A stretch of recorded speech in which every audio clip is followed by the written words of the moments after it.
नमस्कार, आप देख रहे हैं सी न्यूज भारत। मैं हूं आपके साथ ज्योति अरोड़ा। विगत कुछ महीनों से शिकारीपारा और कांठीकुंड प्रखंड के प्रस्तावित कोल ब्लॉक के लिए आवंटित क्षेत्र में स्थानीय ग्रामीणों के द्वारा कोल कंपनियों के विरुद्ध लगातार सभाएं हो रही हैं और नारा लगाया जा रहा है कि न जान देंगे न जमीन देंगे, बल्कि हमारी जमीनों पर नजर देने वालों की आंखें नोच लेंगे।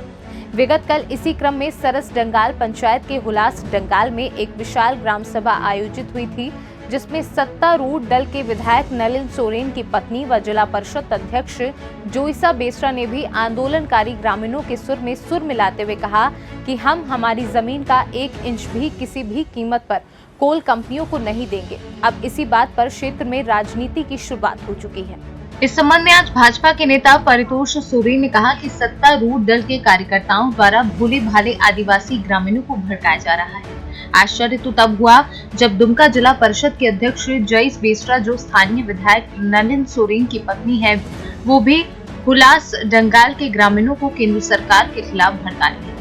बेसरा ने केंद्र सरकार को चैलेंज करते हुए कहा कि 1 इंच भी जमीन किसी कंपनी को नहीं देंगे और केंद्र सरकार के विरुद्ध कई तथ्यहीन बातें उन्होंने लोगों से कही, जबकि सच्चाई ये है कि जमीन का अंतिम स्वामित्व राज्य सरकार का होता है। किसी कंपनी को जमीन देना न देना, ग्रामीणों को उचित मुआवजा देना, विस्थापन या पुनर्वास का मामला पूरी तरह राज्य सरकार का मामला होता है। सत्तारूढ़ दल के एक संवैधानिक पद में होने के नाते और स्थानीय विधायक की पत्नी होने के नाते भी उन्हें इन तथ्यों की जानकारी होनी चाहिए।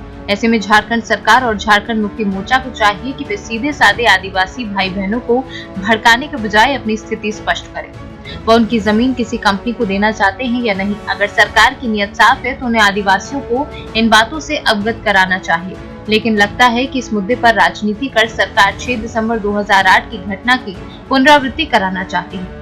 बताते चले कि 6 दिसंबर 2008 को आमगाछी और पेखरिया गांव के ग्रामीण एक पावर प्लांट के विरोध रैली के शक्ल में आमगाछी से काठीकुंड की ओर बढ़ रहे थे और राज्य में आदिवासियों के मसीहा समझे जाने वाले शिबू सोरेन के मुख्यमंत्री रहते हुए उन पर गोली चला दी गई। पुलिस की गोली से 2 आदिवासियों की मृत्यु हो गई थी और आज भी राज्य में हेमंत सोरेन की सरकार है और सरकार एक तरफ अपने अधिकारियों को, रैयतों को जमीन खाली कराने की बात कह रही है और दूसरी तरफ सत्तारूढ़ दल के लोग जो संवैधानिक पद पर बने हैं, लोगों को 1 इंच भी जमीन न देने के लिए भड़का रहे हैं। सरकार को ऐसी दोहरी नीति से बचना चाहिए, क्योंकि यहाँ के लोग ऐसे लोगों के बहकावे में आकर गांव में फिर से बैरियर लगाने, बाहरी लोगों को गांव के अंदर न आने देने और सरकारी पदाधिकारियों को न आने देने जैसी घोषणाएं कर रहे हैं। आपका सीधा सीधा आरोप है सरकार पे कि उनके लोग ही जो वहाँ के ग्रामीण है भड़काने का काम कर रहे हैं। क्या पूरा मामला है? देखिए, आज समाचार माध्यमों में जिस तरह छपी थी खबर, उस समाचार माध्यमों को देख करके आश्चर्य हुआ।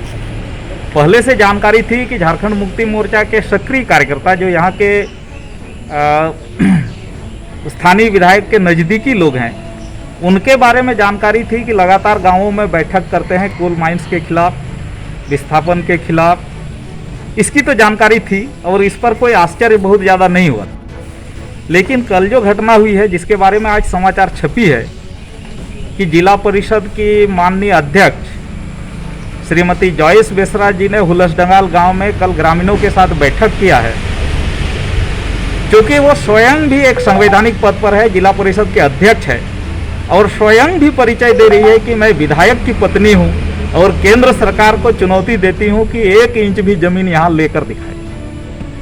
तो ये यहाँ के लोगों को भड़काने का ही विषय है। मेरा ये कहना है कि जमीन, यहाँ की जो जमीन है उसका अंतिम स्वामी राज्य सरकार होती है। जमीन किस कंपनी को देना है या नहीं देना है, केंद्र सरकार के किस प्रोजेक्ट के लिए जमीन देना है नहीं देना है, चाहे वो स्कूल का मामला हो, चाहे रेलवे का मामला हो, चाहे अस्पताल हो, किसी भी विषय के लिए जमीन लिया जाता है तो राज्य सरकार ही अपने जमीन से भू संबंधित जो भू अर्जन पदाधिकारी हैं उनके माध्यम से जमीन अधिग्रहण कराती है। तो इस नाते यहाँ भी अगर जमीन देना राज्य सरकार के नियत में था होगा तो वो जमीन कैसे देगी, उसका क्या मुआवजा लोगों को देगी, उसके लिए पुनर्वास का क्या नीति उनके पास है, उनके पास विस्थापन का क्या नीति है, इसके बारे में वो स्थिति स्पष्ट करते। ये सब करने के बजाय राज्य सरकार के लोग, और सिर्फ लोग नहीं, सिर्फ कार्यकर्ता नहीं, जिम्मेदार लोग भी यहाँ के ग्रामीणों को भड़का रहे हैं। और डर इस बात का है, आप सबों को याद होगा काठी कुंड में जो आमगाछी और पोखरिया गांव है वहां एक पावर प्लांट लगना था 2008 में, और 6 दिसंबर को वहां के स्थानीय लोग इस कंपनी के खिलाफ आंदोलन में उतरे थे और रैली लेकर काठी कुंड की ओर जा रहे थे। और यह लोमहर्षक विषय इसलिए भी है कि तब शिबू सोरेन स्वयं मुख्यमंत्री थे इस राज्य के, और आदिवासियों पर गोली चला दी गई थी, 2 लोग स्पॉट पर ही मारे गए थे। और इसके बाद शिबू सोरेन जी ने कहा था कि ऐसे लोगों को गोली नहीं मारा जाए तो क्या किया जाए। यह चिंता का विषय। और आज इसी घटना की पुनरावृत्ति होते हुए हम लोगों को लग रहा है कि पुनरावृत्ति ना हो जाए कुछ दिनों में। एक तरफ राज्य सरकार के लोग ग्रामीणों को भड़का रहे हैं, दूसरे तरफ सरकार के अधिकारियों को प्रेशर दिया जा रहा है कि आप गांव में जाइए, गांव में लोगों को समझाइए। यह दोहरा नीति क्यों? सरकार अपनी स्थिति स्पष्ट करे। अगर जमीन देना चाहती है तो यहाँ के लोगों को कैसे न्याय मिले, उचित मुआवजा मिले, उचित पुनर्वास मिले, उचित लाभ मिले, इसकी चिंता करे। और जमीन नहीं देना है तो साफ साफ जवाब दे दे कि जमीन नहीं देना है, किसी की जमीन नहीं ली जाएगी।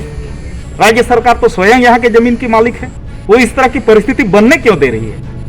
आज भी रास्ता रोका जा रहा है, अब बाहर के लोगों को बोला जा रहा है, दूसरे गांव के लोगों को बोला जा रहा है कि इस गांव में आप नहीं प्रवेश कर सकते हैं गांव के अनुमति के बगैर। आप सबको याद होगा 2019 की बात हुई, तब भारतीय जनता पार्टी की सरकार थी और भारतीय जनता पार्टी के बहुत सारे कार्यकर्ता यहाँ के सनातन धर्मावलंबियों के साथ पंचवाहिनी मंदिर में पूजा करने गए थे। 15 सितंबर 2019 की बात है। और सरकार जमीन छीन लेगी, ये लोग जमीन के दलाल हैं बोल करके हम लोगों को वहां 1 घंटा तक रोक कर रखा गया। हम लोग पूजा पाठ करने वाले लोग 500 की संख्या में थे, जबकि वहां के स्थानीय जो हमें रोकने के लिए आए थे वो 200 की संख्या में थे। अगर हम लोगों ने संयम का परिचय नहीं दिया होता तो वहां घटना घट सकती थी, क्योंकि हम लोग संख्या में अधिक थे। तो मेरा यही कहना है कि यहाँ के वातावरण को क्यों प्रदूषित किया जा रहा है? राज्य सरकार की नीयत अगर अच्छी है, नीयत अगर सही है, तो यहाँ के ग्रामीणों से कह दे कि आपकी जमीन नहीं जाएगी। राज्य सरकार तो मालिक है, राज्य सरकार जो चाहेगी वही होगा। लेकिन यहाँ के आदिवासियों को, भोले भाले लोगों को इस तरह से भ्रमित करने के लिए, इस तरह से नुकसान पहुंचाने का साजिश बंद होना चाहिए, यही कहना।